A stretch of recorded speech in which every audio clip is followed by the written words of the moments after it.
Now, let's dive into today's story. Chapter 1. The Mask of Humility. Marcus May pushed his cleaning cart through the sterile hallways of Jefferson High School, the squeaking wheels echoing off the lockers.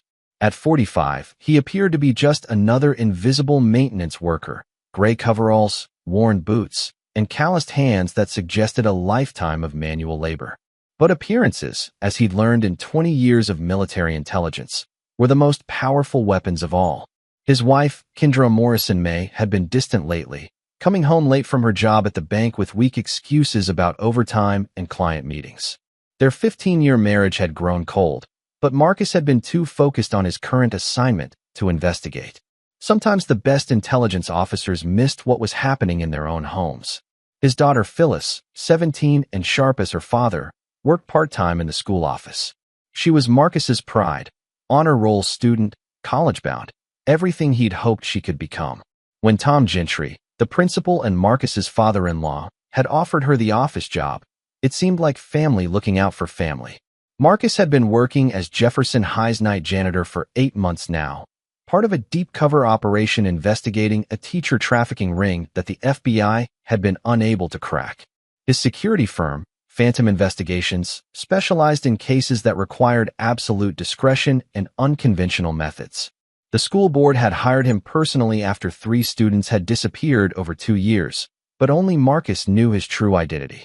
Tom Gentry was a different story entirely. At 58, the principal ruled Jefferson High like his personal kingdom. Tall, silver-haired, and commanding, Tom had married Marcus's mother-in-law when Kendra was 12, becoming the only father figure she'd known after her biological father abandoned them. Tom's influence over Kendra had always bothered Marcus, but he'd tolerated it for family harmony. That tolerance was about to end. As Marcus mopped the administrative hallway, he noticed Clay Barker, the 35-year-old English teacher, leaving Tom's office with a smug expression. Clay was everything Marcus pretended not to be: tall, conventionally handsome, with the kind of charm that made parents trust him with their children. He taught advanced placement classes and coached the debate team, giving him access to the school's brightest students. "Working late again, janitor?"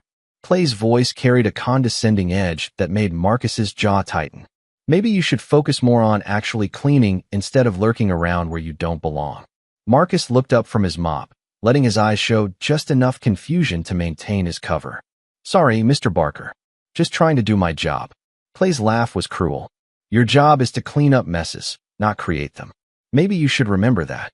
The teacher's words carried weight that went beyond simple arrogance. Marcus filed the interaction away, adding it to the growing list of inconsistencies he'd noticed about Clay Barker. The man had expensive tastes for a teacher's salary, designer clothes, a new BMW, and a watch that cost more than most educators made in 3 months. Later that evening, Marcus finished his rounds and headed home to the modest 2-story house he'd bought in Kendra's name. The mortgage was deliberately structured to appear beyond a janitor's means, part of his cover story that he'd inherited a small insurance settlement. In reality, Phantom Investigations generated 7 figures annually, but only 3 people knew Marcus May and the company's CEO were the same person. Kendra was already in bed when he arrived, claiming a headache. She barely looked at him as he kissed her forehead, her perfume carrying a scent he didn't recognize, something expensive and definitely not what she'd worn that morning. "How was work?" she asked without genuine interest. "Same as always," Marcus replied, studying his wife's face in the dim bedroom light. Kendra was still beautiful at 42, with auburn hair and green eyes that had captured his heart during his final military assignment. But the woman lying before him felt like a stranger. "Tom mentioned Phyllis has been doing excellent work in the office," Kendra continued. "He's thinking about writing her a recommendation letter for college applications." Marcus nodded, but something cold settled in his stomach. Tom Gentry had been acting strangely around Phyllis lately. Too many private meetings, too much individual attention. Combined with his investigation into the trafficking ring, Marcus's protective instincts were screaming warnings. "That's good of him," Marcus said carefully.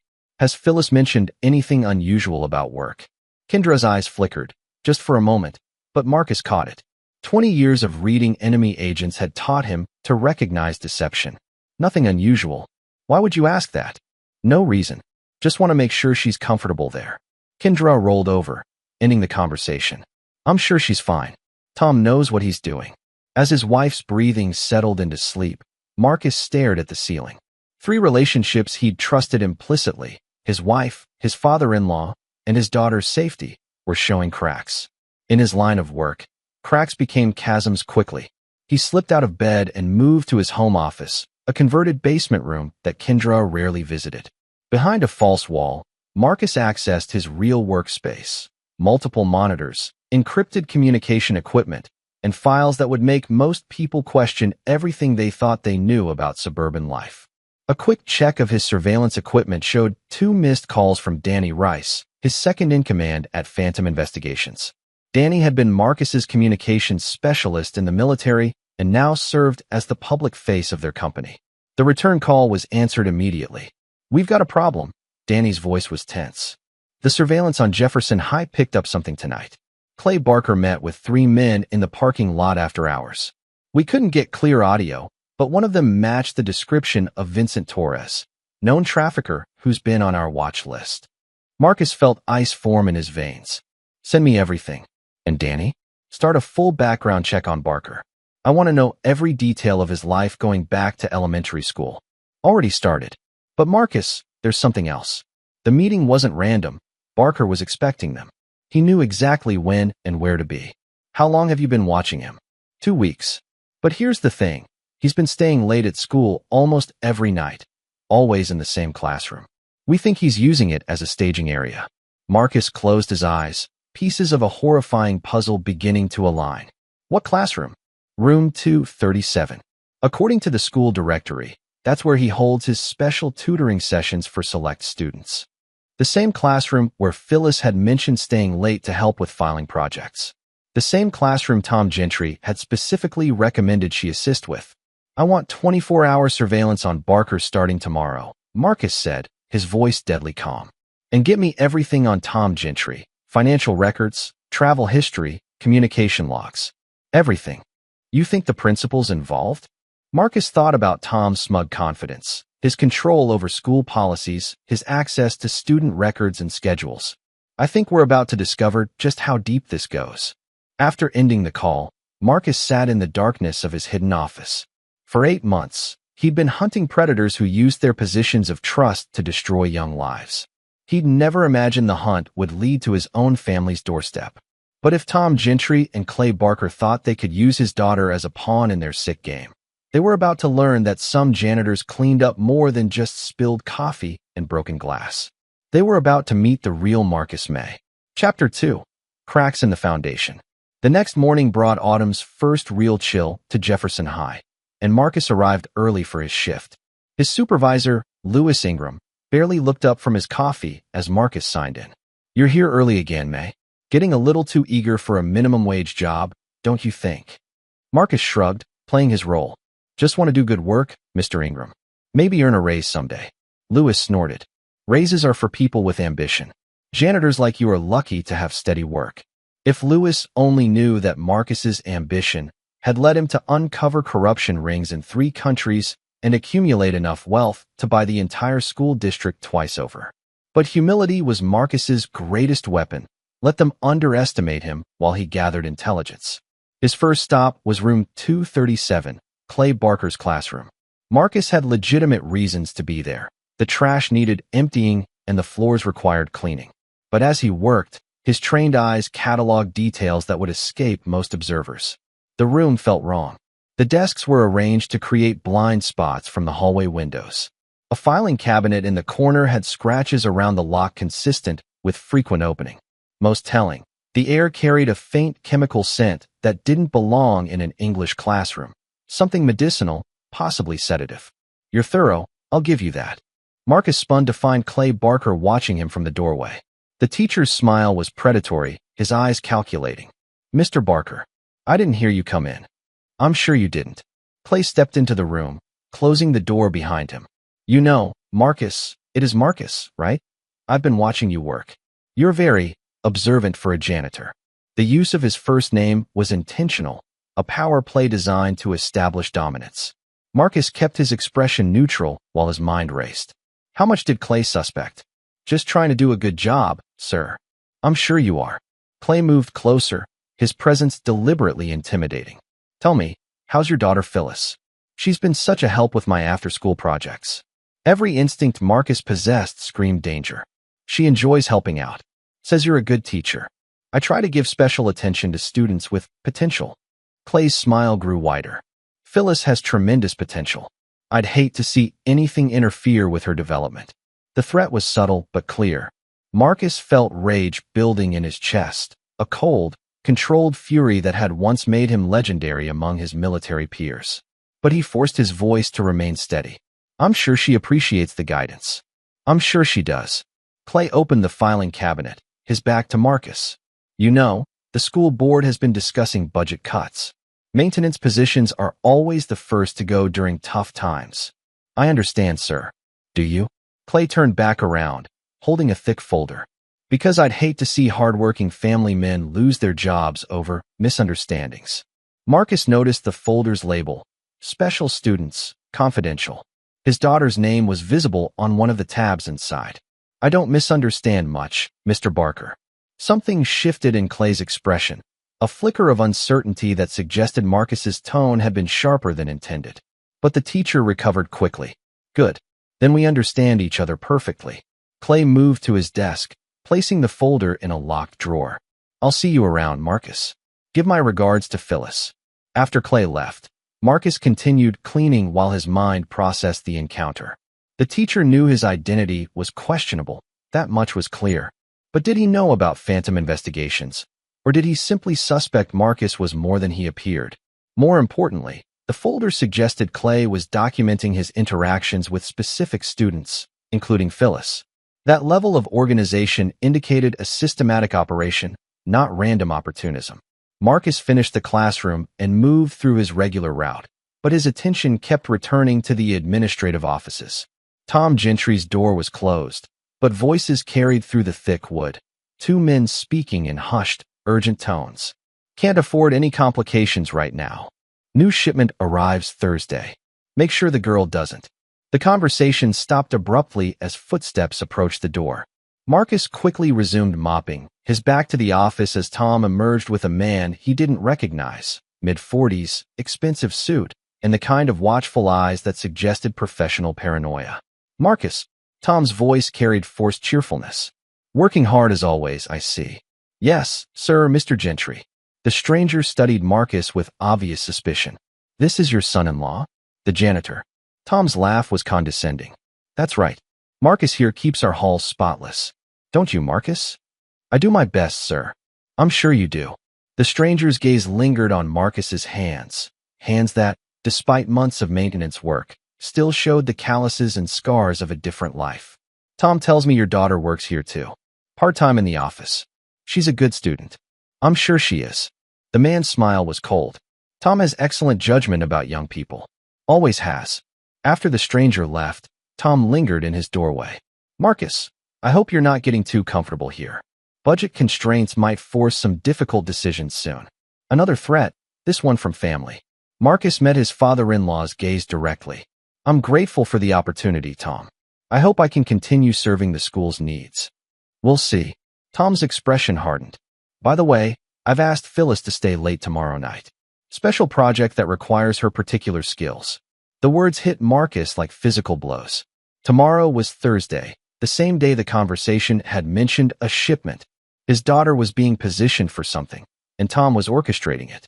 I'm sure she'll do whatever you ask. She always does. Good girl, that one. Very cooperative. Marcus forced himself to turn away before his expression revealed the murderous thoughts racing through his mind. As he pushed his cart down the hallway, one thought echoed with crystal clarity. Tomorrow night, the janitor's mask would come off. The rest of his shift passed in mechanical routine, but Marcus's mind was planning. By the time he reached home, he had a preliminary strategy forming, one that would require every skill he'd learned in 2 decades of eliminating threats to innocent people. Kendra was in the kitchen when he arrived, preparing dinner with unusual care. She'd changed from her bank clothes into a dress he'd bought her for their anniversary, the one she claimed was too fancy for everyday wear. You look beautiful, he said, meaning it despite everything else. Her smile seemed genuine for the first time in weeks. I thought we could have a nice evening together. It's been too long since we really talked. During dinner, Kendra was attentive and engaging, asking about his day and sharing stories from the bank. It felt like the early years of their marriage, when conversation flowed naturally and silences were comfortable rather than tense. But Marcus's trained instincts recognized the performance. Kendra was working too hard, being too perfect, the same way targets acted when they suspected surveillance. "How's Phyllis doing at school?" he asked casually. "Wonderful. Tom says she's his best student assistant ever. So mature and responsible. She mentioned staying late tomorrow for a special project." Kendra's fork paused halfway to her mouth, just for a moment. "Did she? I'm sure it's something important. Tom doesn't ask for help unless it's really needed. I'm sure." Marcus reached across the table, covering her hand with his. "Kendra, is everything all right? You seem different lately." Her eyes filled with tears, real ones, unless she'd become an exceptional actress. "I've just been thinking about us, about our family. Sometimes I wonder if we've grown apart. Have we? I don't know. Maybe. But tonight feels like how things used to be." Marcus squeezed her hand gently. "I love you, Kendra. Whatever's happening, whatever problems we're facing, we can work through them." The tears spilled over then, and for a moment, Marcus saw the woman he'd married. Vulnerable, conflicted, caught between loyalties she couldn't reconcile. "I love you too," she whispered. I hope you can forgive me for not being the wife you deserve." The words carried weight that went beyond general marital dissatisfaction. Kendra was confessing something without naming it, seeking absolution for sins she couldn't voice. "We all make mistakes," Marcus said carefully. "The question is whether we learn from them. What if the mistakes are too big to fix? Then we deal with the consequences and move forward." Kendra nodded, wiping her eyes. "I hope you mean that." Later that night, as Kendra slept beside him, Marcus made a series of encrypted calls. By morning, every aspect of Thursday's operation would be in place. Danny Rice would coordinate external surveillance. Rich Davenport, their technology specialist, would handle electronic countermeasures. And Marcus himself would be exactly where he needed to be when the trap was sprung. But first, he had one more conversation to arrange. At 2 a.m., Marcus slipped out of the house and drove to an all-night diner 20 miles away. The man waiting in the corner booth looked like a retired accountant, balding, soft around the middle, with thick glasses and forgettable features. Only someone with Marcus's background would recognize Saul McDonald as one of the most dangerous men in the private intelligence community. "This better be important, Marcus. I was enjoying my retirement. I need a favor, Saul. A big one. They always are with you." Saul sipped his coffee, studying Marcus's face. "What's the target?" "My family." Saul's expression didn't change, but his posture shifted slightly, the way a predator adjusts when prey becomes suddenly interesting. "That's either very personal or very professional." "Both." Marcus slid a thick envelope across the table. "Everything I've gathered so far. I need clean backup tomorrow night, and I need it done in a way that leaves no traces back to phantom investigations." "What kind of backup?" "The permanent kind." Saul opened the envelope, scanning the documents quickly. His eyebrows rose as he processed the information. A trafficking ring using a high school as cover. Your father-in-law as the inside facilitator. And your daughter as the next target. He looked up at Marcus. "This is going to get messy. I'm counting on it. What about your wife?" "The intel suggests she's compromised." Marcus was quiet for a long moment. Kendra made her choice. Now she'll live with the consequences. Or not live with them. That depends on how deeply she's involved. Saul closed the envelope. "You know this changes everything. Once we move against family, there's no going back. There's already no going back. The question is whether I control what happens next, or whether I let others destroy what's left of my life." "Fair enough." Saul stood, pocketing the envelope. "I'll have a team in position by tomorrow evening. But Marcus, when this is over, you're going to owe me more than money." "I understand." "Do you?" "Because what you're asking me to do will make you a very different man than the one sitting here tonight." Marcus met his old friend's gaze steadily. That man died the moment he learned his family was feeding his daughter to monsters. What's left is just a janitor with very specific cleaning skills. Saul smiled, a cold expression that never reached his eyes. "Then let's see how well you clean up this mess." As Marcus drove home through the empty streets, he felt the last traces of his old life falling away. Tomorrow, the hunt would begin in earnest. And when it was over, the people who'd betrayed his trust would discover that some stains never come out, no matter how hard you scrub. Chapter 3. The Daughter's Dilemma. Thursday morning arrived gray and cold, with the kind of persistent drizzle that made everything look washed out and lifeless. Marcus went through his usual routine, breakfast with Kendra, who seemed nervous and distracted, checking his equipment in the hidden basement office, and arriving at Jefferson High precisely on time. But today, he carried more than cleaning supplies. Concealed within his janitor's cart were surveillance devices that would make the NSA jealous, along with items that weren't legal in any jurisdiction but were nonetheless essential for the evening's work. His first priority was Phyllis. At 17, she was smart enough to sense danger but young enough to trust the adults in her life. Marcus needed to determine exactly what she knew and how much danger she was actually in. He found her in the main office during her free period, filing student records under the supervision of Evelyn Lucas, the vice principal. Phyllis looked up as Marcus entered to empty the waste baskets, her smile automatic and genuine. "Hi, Dad. Early today. Trying to stay ahead of the mess." Marcus worked methodically, listening to the office dynamics. Evelyn was on the phone with someone about Thursday evening arrangements, speaking in careful euphemisms that suggested a very different conversation than her official tone implied. "Phyllis, honey," Evelyn said after ending her call, "Mr. Gentry wants to see you in his office when you're finished with that filing." Marcus noticed his daughter's slight hesitation, barely perceptible, but there. "Did he say what about?" "Just something about tonight's special project. You know how particular he is about the details." After Evelyn left, Marcus moved closer to his daughter. "Phyllis, can we talk privately for a minute?" She looked around the empty office. "What's wrong? You seem tense." "I'm worried about you working late tonight. Has anyone told you exactly what this special project involves?" "Not really. Mr. Gentry just said it was important filing that required absolute discretion. Something about student records that needed to be reorganized before a district audit." The lie was smooth and plausible, exactly the kind of cover story that would appeal to a responsible teenager. Marcus felt his anger toward Tom reaching dangerous levels. "Has Mr. Barker been involved in any of these projects?" Phyllis's expression shifted slightly. "Sometimes. Why are you asking all these questions?" "Because I love you, and something doesn't feel right about tonight." "Dad, you're being paranoid. Mr. Gentry is family, and Mr. Barker is a good teacher. They wouldn't ask me to do anything inappropriate." The trust in her voice was heartbreaking. At 17, Phyllis still believed that titles and family relationships were guarantees of safety.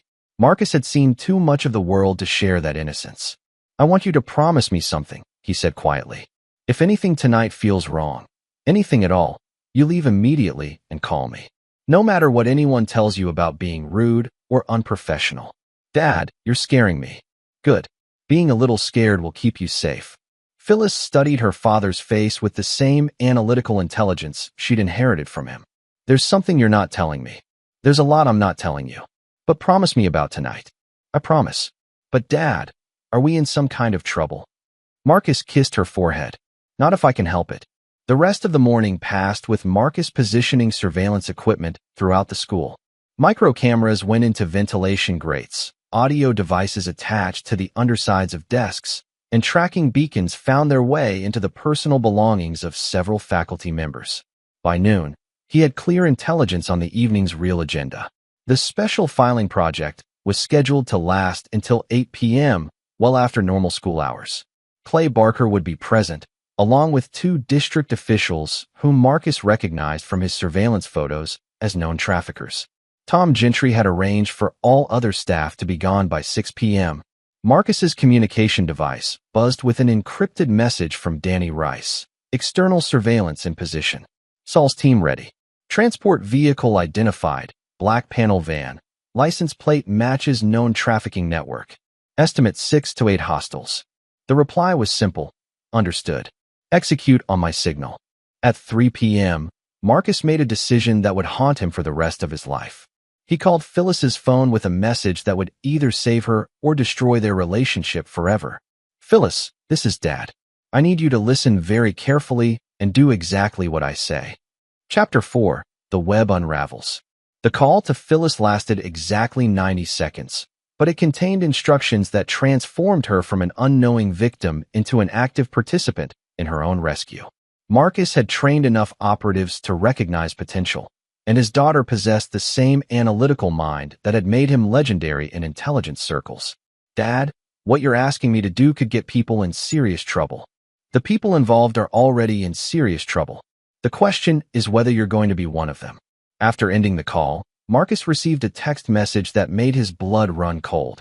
"Having dinner with Tom tonight to discuss the project. Should be educational. Love, K." Kendra wasn't just aware of the operation. She was actively participating. His wife had chosen her side, and it wasn't his. The afternoon dragged with mechanical routine. Marcus cleaned classrooms and emptied trash cans while his mind calculated angles of attack, escape routes, and the precise timing required to dismantle a human trafficking network without leaving any survivors to threaten his family in the future. At 5:30 p.m., as the last legitimate staff members departed, Marcus watched Tom Gentry's office through a concealed camera. His father-in-law was arranging files on his desk, not school documents, but photographs and personal information about students. The selection criteria were chillingly obvious: young, isolated, from troubled families or single-parent homes. Phyllis's file was prominently displayed. At 5:45, Clay Barker arrived with two men Marcus recognized from federal watch lists. Vincent Torres, the suspected trafficker Danny had identified, was accompanied by someone new.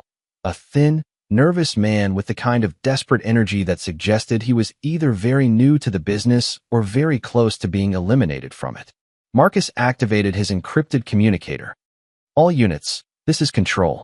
Target acquisition confirmed. Begin Phase 1. The response was immediate. Phase 1 initiated. External perimeter secured. Through his surveillance network, Marcus watched the predators gather in Tom's office. They were discussing logistics, transport schedules, payment methods, and the specific products that would be available for inspection that evening.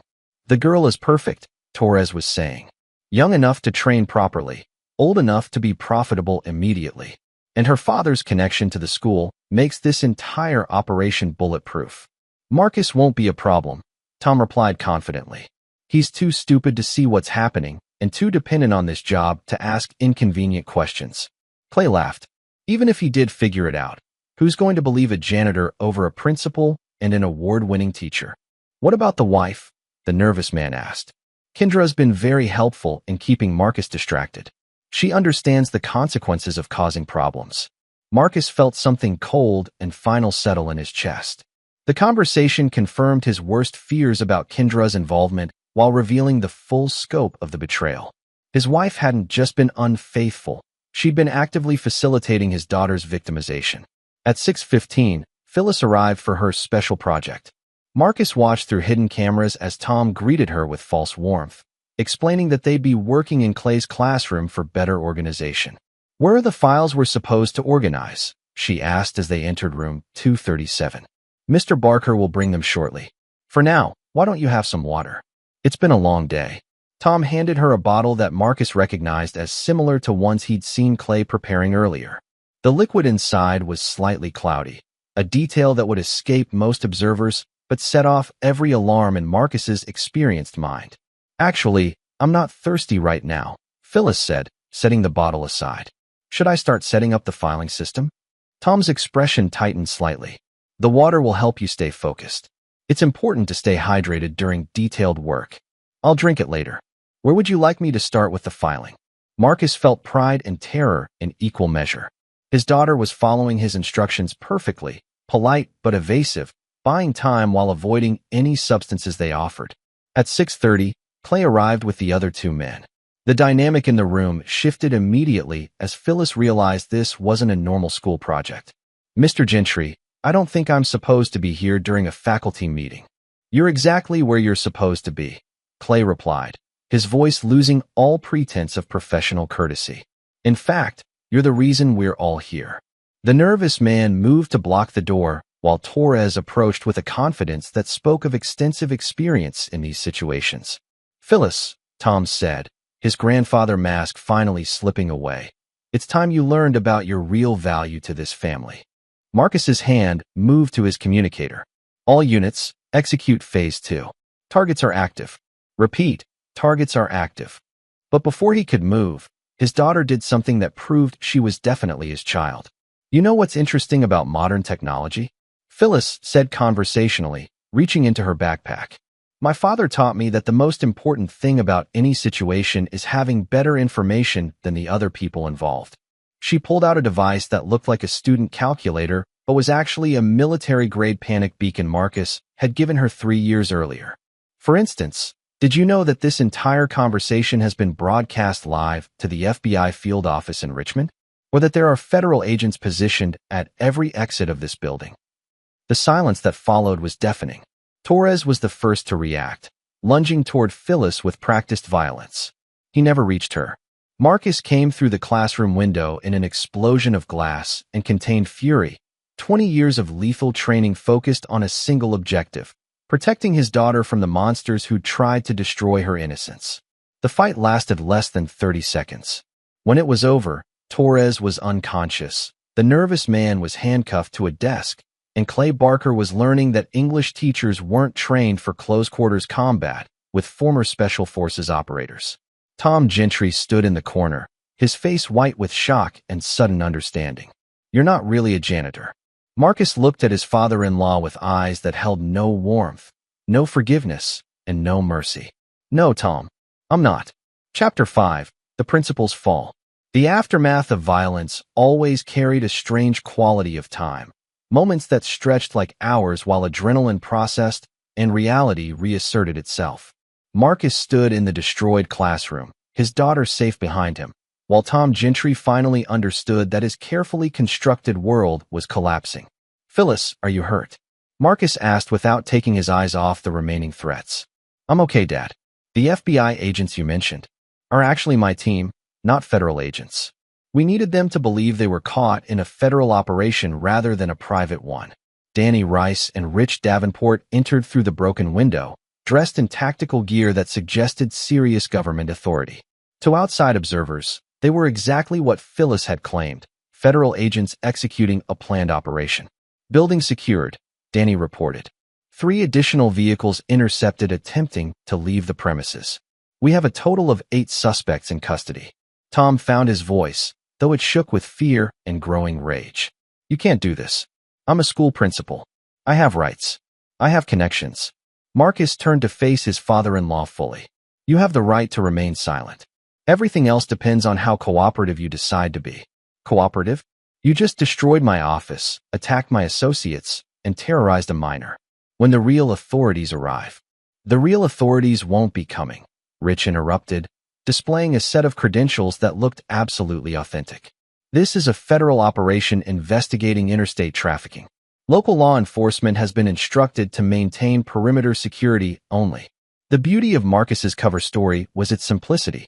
Federal agencies did operate with extreme discretion, they did coordinate with private security firms, and they absolutely did prioritize protecting ongoing investigations over local protocol. I want to see warrants, Tom demanded. I want to call my lawyer. You can call anyone you like, Marcus said calmly. But first, you're going to answer some questions about your operation. What operation? This is all a misunderstanding. We were conducting legitimate school business. Marcus gestured toward the unconscious Torres. Vincent Torres has been under federal surveillance for 18 months.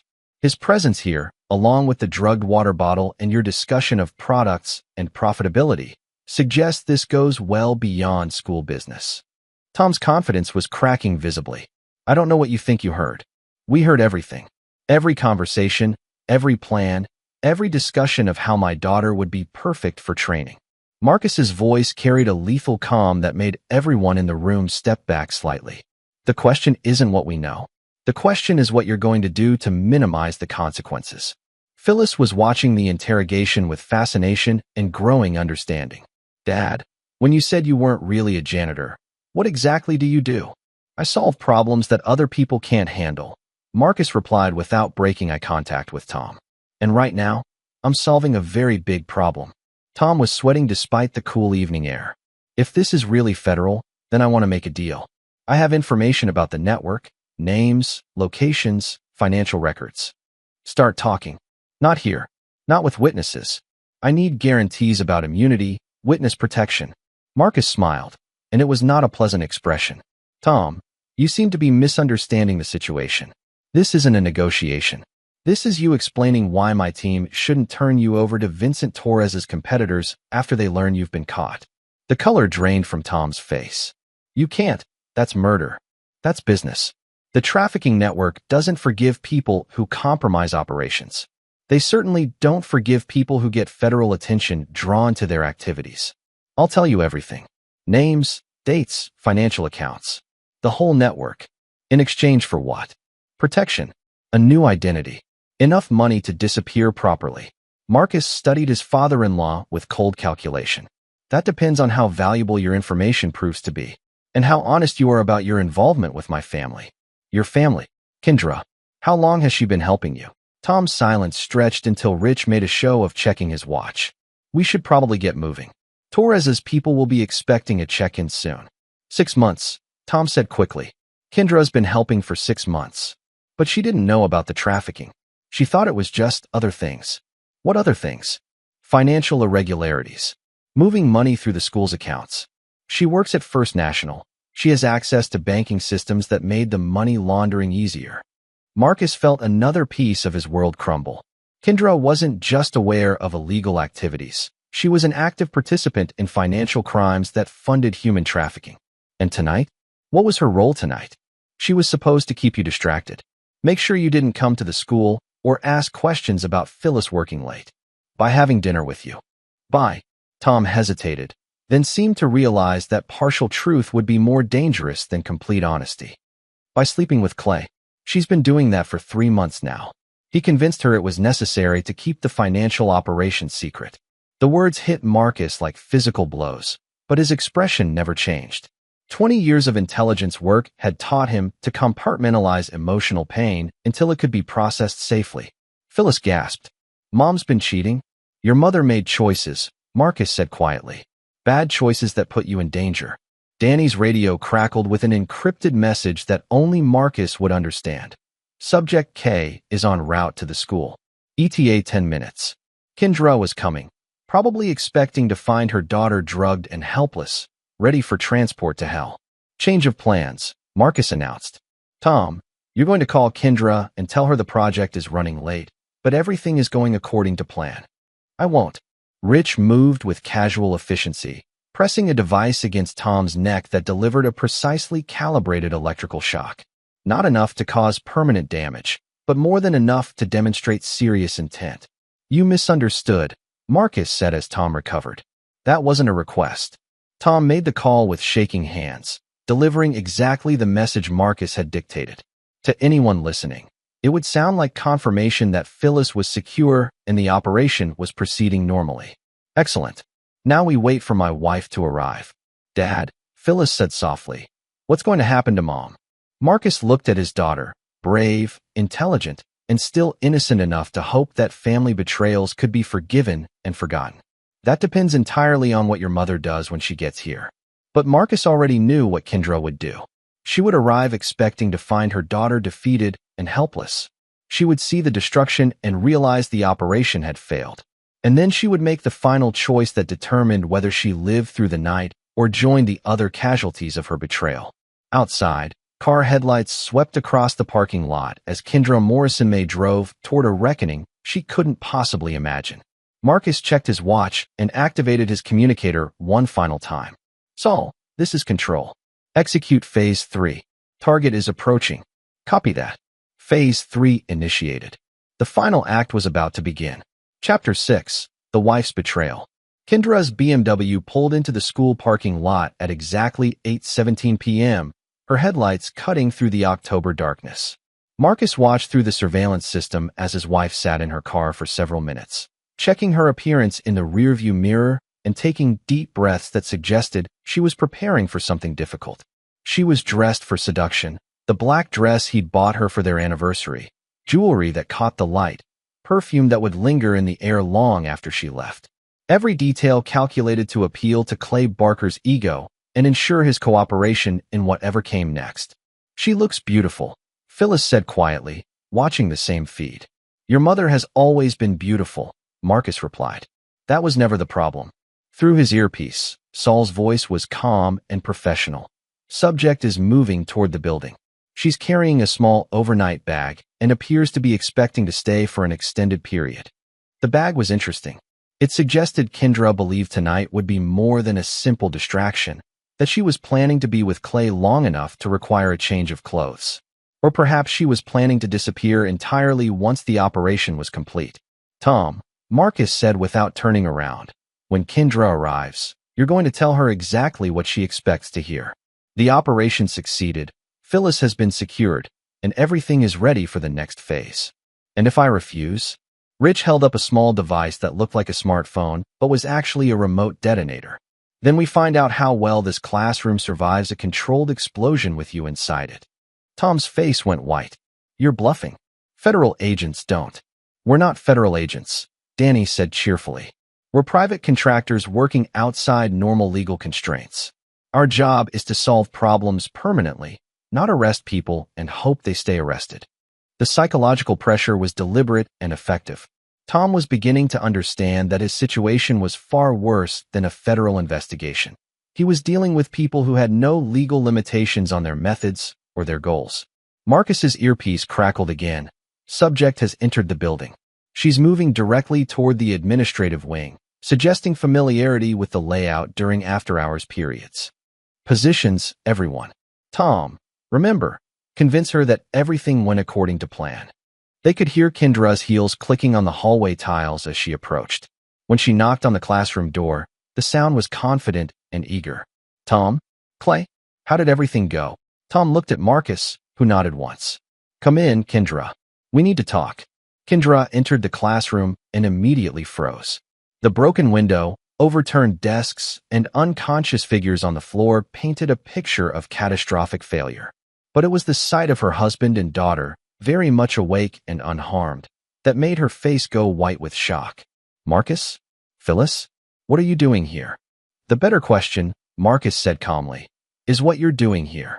Kendra's mind was clearly racing, trying to construct an explanation that would account for her presence while maintaining some semblance of innocence. Tom called me about an emergency at the school. He said there had been an accident and you might need help. Interesting story, Rich interrupted, consulting a tablet. But according to the phone records we've obtained, Tom called you at 7:30 with an update about the project running late. No mention of accidents or emergencies. Kendra's composure cracked slightly. I don't understand what's happening here. Who are these people? Why is everyone acting like I've done something wrong? Because you have done something wrong, Phyllis said, her voice carrying a pain that cut deeper than anger. You knew what they were planning to do to me, didn't you? Planning to do?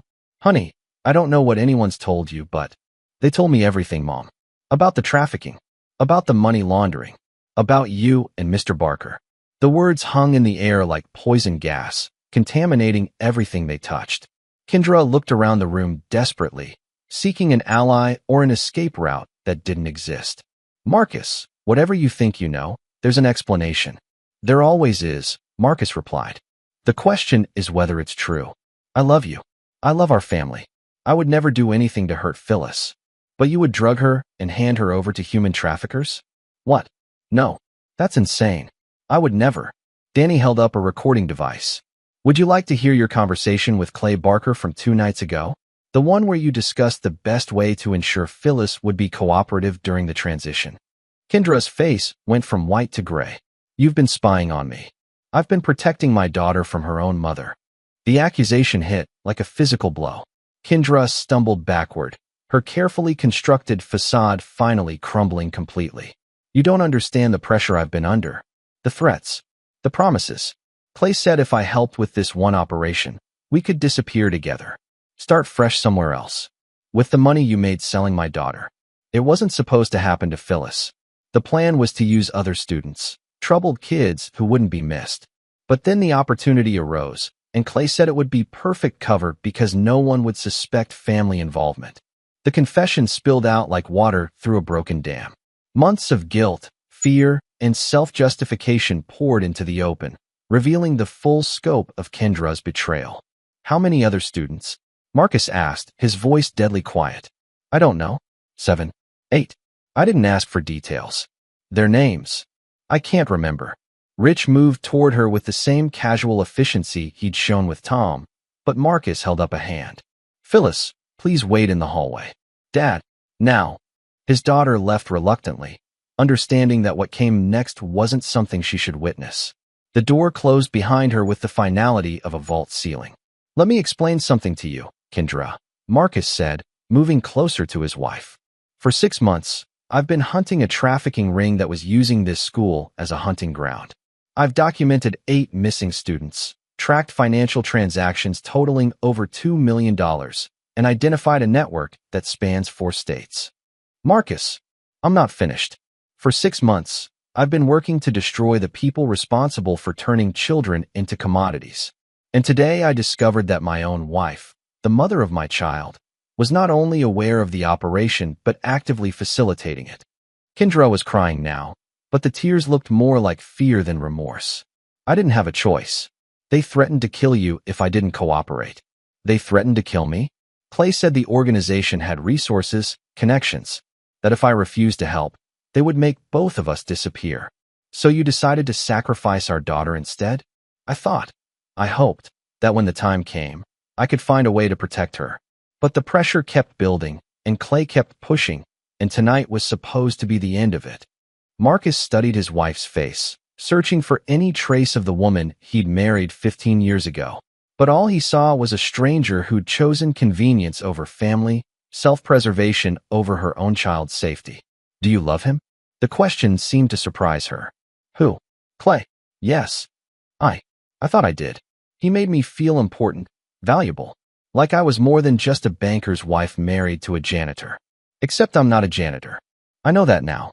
But I didn't know then, and Clay offered me a life that seemed bigger, more exciting, more profitable. Yes. The admission was barely a whisper. More profitable. Marcus turned away from her, speaking to the room in general. Tom, you mentioned wanting to make a deal. I'm prepared to offer one. What kind of deal? Complete testimony against the network. Names, locations, financial records, communication logs. Everything you know about every aspect of the operation. In exchange for a quick death instead of being turned over to Torres's competitors. The words were spoken so calmly that it took several seconds for their meaning to register. When it did, Tom began backing toward the corner of the room. You can't be serious. This is America. You can't just execute people. I can't, Marcus agreed. But my associates can. And will. Kendra, Tom said desperately. Tell him he's making a mistake. Tell him we can all work together to fix this. But Kendra was staring at her husband with growing horror and understanding. Marcus, what exactly do you do for a living? I eliminate threats to innocent people. Usually foreign threats, but occasionally domestic ones. You're an assassin. I'm a problem solver. And right now, you're all very big problems. Saul's voice crackled through Marcus's earpiece. External perimeter reports 3 vehicles approaching from the north. Unknown if they're law enforcement or hostile. Copy that. Prepare for extraction. Marcus looked at his wife one final time. Kendra, I'm going to give you a choice that's more generous than you gave our daughter. You can cooperate fully with the investigation, testify against everyone involved, and spend the rest of your life in federal prison. Or you can maintain your loyalty to Clay and the network, and spend the rest of your life, all 30 minutes of it, wishing you'd made a different choice. Those aren't real choices. They're the only choices you have left. Outside, the sound of approaching vehicles grew louder. Whatever happened next would determine not just the fate of the trafficking network, but the future of what remained of Marcus's family. Tom was running out for everyone. Chapter 7. The network's response. The 3 vehicles approaching Jefferson High weren't law enforcement. Marcus confirmed that through his surveillance network as 6 heavily armed men deployed from the SUVs with military precision. These were Torres's associates, responding to his missed check-in with lethal intent. Danny, get Phyllis to the safe room in the basement. Now. Already moving, Danny replied, escorting Marcus's daughter through a hidden access panel that led to the school's old bomb shelter. A Cold War relic that Marcus had converted into a hardened position months ago. Saul, status report. 6 hostiles, professional-grade equipment, moving to surround the building. They're not here to negotiate. Marcus turned to his wife and father-in-law, both of whom had heard enough to understand their situation had just become infinitely worse. Congratulations, he said coldly. Your friends have arrived to clean up loose ends. Unfortunately for them, they don't know they're walking into a trap. Tom was hyperventilating. They'll kill us all. These aren't people you negotiate with. You're right, Marcus agreed. They're people you eliminate. Rich was already moving, distributing weapons from the concealed arsenal Marcus had positioned throughout the school. Danny returned from securing Phyllis, carrying enough firepower to level a city block. What about us? Kendra asked, her voice barely steady. Marcus handed her a pistol. If you want to live through the next hour, you'll do exactly what I tell you. I don't know how to use this. Then you'd better learn quickly. Through the surveillance system, Marcus watched the attackers position themselves at strategic entry points. They moved with the confidence of men who'd done this many times before, eliminated witnesses, destroyed evidence, and disappeared without leaving traces. Tonight would be different. Tom, how many people in the network know about this location? I don't know. Clay handled most of the operational details. Marcus looked at Clay Barker, who was conscious but zip-tied to a desk chair. The English teacher's face was swollen from their earlier encounter, but his eyes were alert and calculating. Feel like answering some questions, Clay? Go to hell. Rich approached with a device that looked like a medical scanner, but was actually a military-grade interrogation tool. This can be easy or difficult. Your choice. You can't torture me. This is still America. America ended for you the moment you decided to sell children, Marcus replied. Now you're in my world, where different rules apply. The first explosion came from the north entrance, a breaching charge designed to create maximum shock and confusion. But Marcus had expected it, and his team was already in position. The firefight that followed was brief and one-sided. Torres's men were professionals, but they were fighting on Marcus's chosen ground against opponents who had spent decades perfecting the art of elimination. Within 10 minutes, it was over. 6 attackers had entered the building. None would be leaving. Building secure, Saul reported through the radio. No casualties on our side. Marcus turned back to Clay Barker, who was now looking significantly less confident. As I was saying, you're going to answer some questions, starting with how many people know about tonight's operation. The local cell was 12 people total, Clay said quickly. Torres, the 2 guys with him, Tom, myself, Kendra, and 6 others who handle transport and logistics. Names and locations. I want immunity. Full federal protection. You want to stay alive for the next 5 minutes. Names and locations. Clay provided a list that Danny recorded and immediately transmitted to other Phantom investigation teams positioned throughout the region. Within hours, the entire local network would be dismantled. What about the regional organization? Marcus continued. I don't know the full structure. That's Torres's level, not mine. Kendra, Marcus said without turning around. Tell me about the money laundering operation. His wife was sitting in the corner, still holding the pistol with obvious unfamiliarity. The bank accounts were set up over 18 months. Clay provided fake documentation for the shell companies, and I facilitated the transfers. How much money? Total? Maybe $15 million. Most of it went to accounts in the Cayman Islands and Switzerland. Account numbers. I have them memorized. Clay insisted on that for security. Marcus smiled grimly. Excellent. Rich, start tracing those accounts. I want every dollar frozen or redirected to law enforcement victim assistance funds. Already on it, Rich replied, his fingers flying across a specialized keyboard. Swiss accounts are locked. Cayman accounts are interesting. They're connected to a much larger operation. How much larger? Conservative estimate? We're looking at a $50 million operation spanning at least 8 states. This school was just one collection point in a massive network. The scope of the discovery was staggering. What Marcus had thought was a regional trafficking ring was actually part of a national operation that had been operating for years. Tom, you mentioned having information about the larger network. Start talking. The regional coordinator is someone called Vincent's boss. I never met him, but his name is Sergio Sheridan. He operates out of Atlanta and coordinates activities across the Southeast. What else? There are similar operations in 12 other school districts. Principals, teachers, staff members, all recruited to identify and access vulnerable students. Names. I have a contact list at home, hidden in my office safe. Marcus nodded to Danny, who immediately left to retrieve the information. The safe would be opened whether Tom provided the combination or not. Kendra, Besides the banking, what other services did you provide? Student records. Clay needed access to files that showed family situations, psychological profiles, academic performance. I used my banking connections to access credit reports and financial information on parents. To identify the most vulnerable targets. Yes. The admission was delivered without emotion, as if discussing stock market transactions rather than the systematic predation of children. Marcus felt the last traces of love for his wife disappear completely. His communication device buzzed with an update from the teams pursuing the contact list. 7 locations hit simultaneously. 11 arrests, substantial evidence recovered. This thing is bigger than we thought. Understood. Maintain operational security. We're not finished here. Marcus turned back to Clay Barker. You mentioned that tonight was supposed to be the end of something. The end of what? The school operation. We were moving to a new location, different state. Phyllis was going to be our final acquisition from Jefferson High. Why? Because someone in law enforcement was getting close. Not local, federal. Torres said we had maybe 2 weeks before the investigation reached us. Marcus felt ice form in his veins. If federal investigators were closing in on the network, his own operation could be compromised. Private contractors working outside legal boundaries didn't fare well when real federal agents arrived. How close were they? Close enough that Torres wanted to eliminate all local assets and witnesses. Including you? Clay's expression shifted to fear and realization. Including all of us. Tonight wasn't just about acquiring Phyllis, it was about cleaning house. The truth hit Marcus like a physical blow. Torres hadn't just been targeting his daughter. He'd been planning to eliminate everyone involved in the school operation, including Tom, Clay, and Kendra.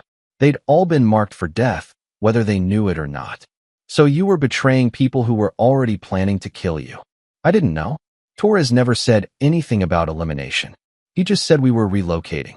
Because professionals don't announce when they're planning to kill their assets. Saul's voice cut through the radio. Marcus, we've got a problem. Federal vehicles approaching from 3 directions. Real ones this time. ETA 6 minutes. The situation had just become exponentially more complex. Real federal agents were about to arrive at a crime scene containing multiple bodies, illegal weapons, and a private military operation that existed outside any legal framework. Marcus looked around the destroyed classroom one final time. In 6 minutes, his carefully constructed cover would be blown, his team would be arrested, and his daughter's safety would depend on federal protection that might or might not be effective against a $50 million criminal network. Unless he did something that would change everything forever. Kendra, Tom, Clay, you have exactly 5 minutes to decide which version of tonight's events you're going to tell the federal agents. What do you mean? Kendra asked. You can tell them the truth, that you were all complicit in a trafficking operation, that you helped drug and abduct children, and that you were planning to sell my daughter to the highest bidder. In which case, you'll spend the rest of your lives in federal prison, assuming the network doesn't kill you first. Or you can tell them that you discovered the trafficking operation, contacted my security firm for help, and cooperated in tonight's raid to save my daughter and gather evidence against the network. The choice was simple but profound.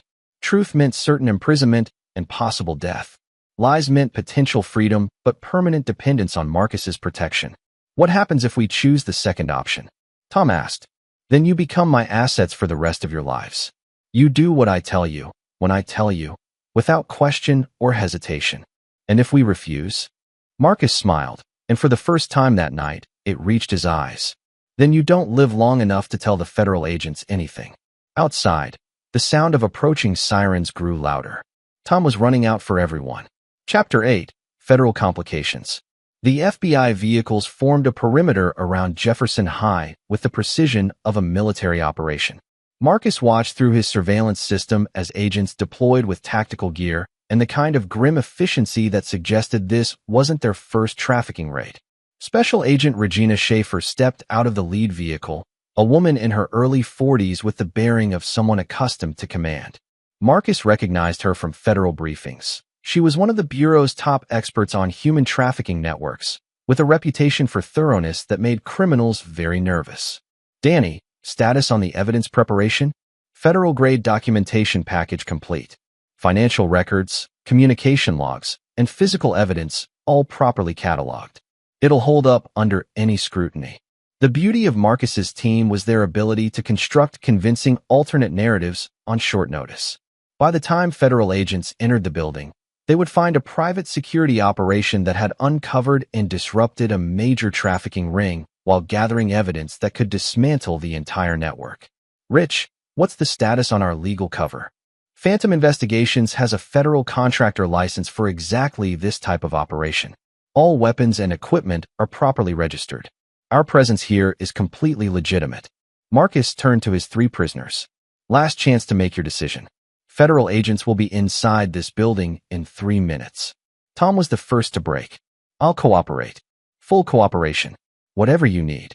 Clay hesitated longer, his teacher's analytical mind working through the implications. If I agree to this, what guarantees do I have? None, Marcus replied bluntly. But if you don't agree, your guarantee is a bullet in the back of the head before the agents reach this room. I'll cooperate. Kendra was staring at her husband with something approaching awe. You planned this entire thing, didn't you? The job at the school, the investigation, even tonight's operation. I planned to protect my daughter and destroy the people threatening her. Everything else was improvisation. And us? Were we always part of your plan? Marcus met her eyes directly. You stopped being part of any plan the moment you chose to help them drug our child. The words hit Kendra like physical blows, but she nodded with grim understanding. I'll do whatever you want. But Marcus, is there any chance, any possibility, that we could? No. The finality in his voice ended the conversation permanently. Whatever Marcus and Kendra had shared for 15 years was dead, killed by her choices and buried under the weight of tonight's revelations. Footsteps in the hallway announced the federal agent's arrival. Marcus quickly reviewed the cover story one final time. Phantom Investigations had been hired by concerned parents to investigate suspicious activities at Jefferson High. The investigation had uncovered a trafficking ring using the school as a hunting ground. Tonight's operation was a coordinated effort to rescue Phyllis while gathering evidence against the network. Federal agents. Identify yourselves. Marcus May, Phantom Investigations. We're the contractors who called this in. Special Agent Schaefer entered the classroom with her weapon drawn but not aimed, taking in the scene with professional assessment. Her eyes cataloged the broken window, overturned furniture, unconscious figures, and the 3 very nervous civilians sitting under guard. Mr. May, I need to see identification and your federal contractor credentials. Marcus provided both, along with a briefing document that Danny had prepared. Agent Schaefer, we've been investigating this network for 8 months. Tonight was our opportunity to gather evidence and prevent the abduction of my daughter. Your daughter was the target? Phyllis May, 17 years old. She was scheduled to be drugged and transported tonight as part of a trafficking operation run by school personnel. Schaefer studied the briefing document while her team secured the scene. This is quite an operation you've uncovered. How many suspects do we have? Immediate suspects include Principal Tom Gentry, Teacher Clay Barker, and approximately 6 additional network members. We've also identified financial crimes involving First National Bank. And the woman in the corner? Marcus felt something cold and final settle in his chest. Kendra Morrison May, my wife.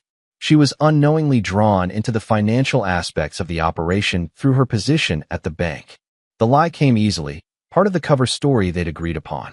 Kendra's eyes filled with tears, whether from gratitude or grief. Marcus couldn't tell. I'll need full statements from everyone involved, Schaefer said. But first, where's your daughter? Secure location within the building. I'll retrieve her.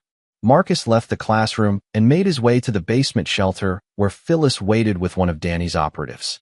His daughter looked up as he entered, her face showing the strain of the evening's events. Is it over? She asked. The immediate danger is over. But Phyllis, what happens next is going to change everything about our lives. What do you mean? The federal agents are here. They're going to want statements from everyone involved. You need to understand that some of what we tell them won't be completely true. You want me to lie to the FBI?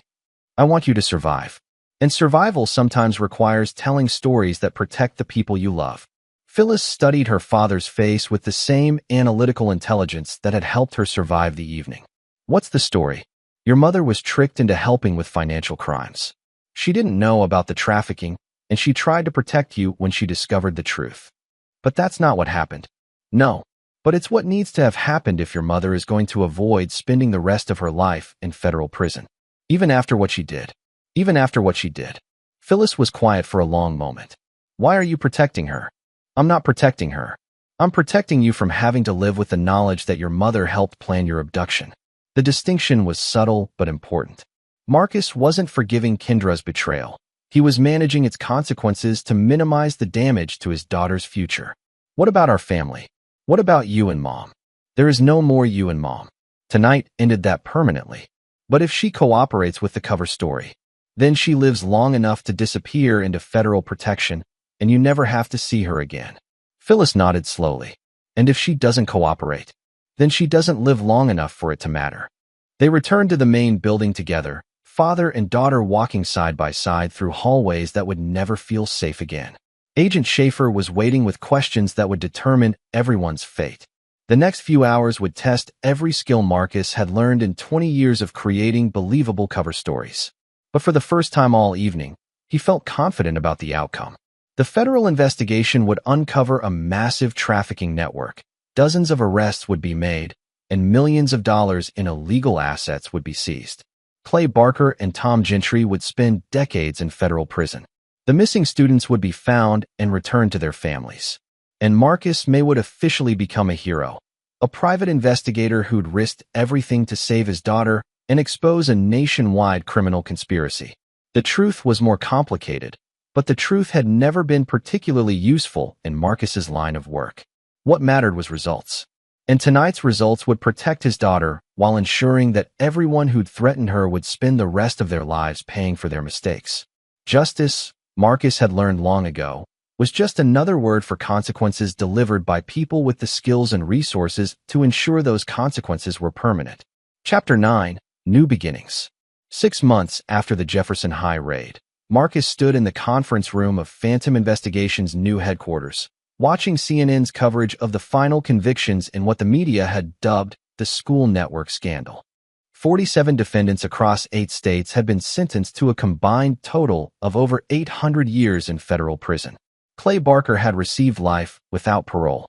Tom Gentry had died in federal custody, officially from a heart attack, though Marcus knew the truth was more complex. Some debts could only be paid in blood. The Phantom Investigations team continues to receive commendations from federal law enforcement, the news anchor was saying. Their work has resulted in the rescue of over 60 missing children and the complete dismantling of one of the largest trafficking networks in American history. Marcus turned off the television and returned to his desk, where Danny Rice was waiting with the monthly operational report. Interesting case from Atlanta, Danny said, sliding a file across the desk. Missing persons case that has some familiar patterns. Marcus opened the file and immediately recognized the organizational structure he'd seen before. Sergio Sheridan? That's our assessment. Looks like he's rebuilt operations using a different model, corporate recruiting instead of schools. Personnel? I've got a team standing by. Rich is already working on the financial tracking, and Saul's contacts in Atlanta can provide local support. Marcus nodded, already planning the operation. Destroying the Jefferson High network had been personal. But the work continued because there were always more predators, more victims, and more people who thought they could operate beyond the reach of justice. What's the timeline? 2 weeks to establish cover identities. The target company is hiring for several positions that would give us inside access. Do it. After Danny left, Marcus returned to the one part of his new life that remained complicated. On his desk was a letter from Kendra, forwarded through federal witness protection. She was living somewhere in the Pacific Northwest under a new identity, working as a bank teller in a small town where no one knew her history. The letter was the 15th she'd sent. Like the others, it contained apologies, explanations, and requests for forgiveness that Marcus would never grant. He dropped it in the shredder without reading beyond the first paragraph. Some betrayals created wounds that never healed. Better to amputate cleanly than to let infection spread. His phone buzzed with a text from Phyllis. Dad, got accepted to Georgetown. Full scholarship to study international relations. Want to follow in your footsteps? Marcus smiled, the first genuine expression of happiness he'd felt in months. His daughter had not only survived her mother's betrayal, but had emerged stronger and more determined. The FBI's interview process had revealed her to be exceptionally gifted at intelligence analysis, and Agent Schaefer had personally recommended her for accelerated college programs. He texted back, "Proud of you. Dinner tonight to celebrate." "Absolutely. But I choose the restaurant this time. No more diners that serve questionable coffee." At 18, Phyllis had developed her father's operational instincts and her own strong sense of justice. She knew exactly what Marcus did for a living now, the real version, not the cover stories, and had expressed interest in joining Phantom investigations after college. The idea both terrified and thrilled him. Training the next generation of operators meant passing on skills that could save lives or destroy them, depending on how they were used. But if anyone could handle that responsibility, it was his daughter. That evening, over dinner at the expensive restaurant Phyllis had chosen, they discussed her college plans and future career options. She was excited about studying international relations, but equally interested in the operational aspects of intelligence work. "Dad, can I ask you something personal?" "Of course. Do you ever regret what happened to Mom?" Marcus considered the question carefully. "I regret that she made choices that put you in danger. I regret that our family was destroyed by her betrayal. But I don't regret the consequences she faced. Even though she's alive and trying to make amends." "Phyllis, your mother helped plan your abduction and sale to human traffickers. Some actions can't be forgiven, even by family." "I know. I just wonder sometimes if there might have been another way." "There might have been, but that would have required your mother to make different choices, and she didn't." Phyllis nodded, understanding the finality in his voice. "What about you? Are you happy with the way things turned out?" Marcus looked at his daughter, intelligent, strong, and determined to make the world safer for other people. "I'm happy that you're alive and safe. Everything else is just details. Even the fact that you're now running one of the most successful private intelligence firms in the country. Even that." They finished dinner in comfortable silence, both understanding that some conversations mark the end of one chapter and the beginning of another. Phyllis was no longer the innocent teenager who'd trusted her teachers and step-grandfather. Marcus was no longer the undercover operative pretending to be something he wasn't. They were father and daughter, partners in a mission that extended far beyond their personal trauma. The work would continue because it had to continue. Somewhere, other children were being targeted by other networks. Other families were being torn apart by betrayal and predation. And when those cases reached the attention of Phantom investigations, Marcus and his team would be ready. As they left the restaurant, Phyllis asked one final question. "Dad, do you think Mom ever really loved us?" Marcus stopped walking and looked at his daughter directly. "I think your mother loved the idea of us. But when that came into conflict with what she wanted for herself, she chose herself. And you? Do you think you'll ever trust anyone that way again?" "I trust you. And I trust my team. That's enough." They walked to their car in the cool spring evening, both understanding that they'd crossed a threshold they could never uncross. The past was gone, buried under the weight of choices that couldn't be undone.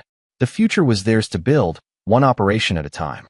Marcus's phone buzzed with an encrypted message from Danny. "Atlanta case just got more interesting. The target company has contracts with 12 school districts. Looks like Sheridan's using corporate training programs to access children." He showed the message to Phyllis, who read it with the same cold fury that Marcus felt building in his chest. "When do we leave for Atlanta?" she asked. I'm 18 now. I can make my own decisions about how to spend my summer vacation." Marcus studied his daughter's face and saw his own determination reflected back at him. She was ready to begin her real education, not in college classrooms, but in the field where predators learned that some people fought back with lethal efficiency. 2 weeks, he said finally. But you follow orders without question, and you remember that this isn't a game. Understood. As they drove home through the quiet suburban streets, Marcus felt something he hadn't experienced in months. Peace. Not the peace of resolved trauma, but the peace of knowing exactly what came next. The hunt would continue. Justice would be served. And the people who thought they could harm innocent children would discover that some mistakes were permanent. In his rearview mirror, Marcus could see the lights of the city where he'd built his new life from the ashes of his old one. Ahead lay the darkness of the highway, leading toward whatever battles waited in Atlanta and beyond. He was Marcus May, protector of the innocent, destroyer of predators, and father to a daughter who would carry on the work when he was gone. Some janitors cleaned up spills and emptied trash cans. Others cleaned up the kind of messes that left permanent stains on the world. Marcus preferred the second kind of cleaning. It paid better, and the results lasted longer. Most importantly, it kept his daughters safe. And in the end, that was all that mattered.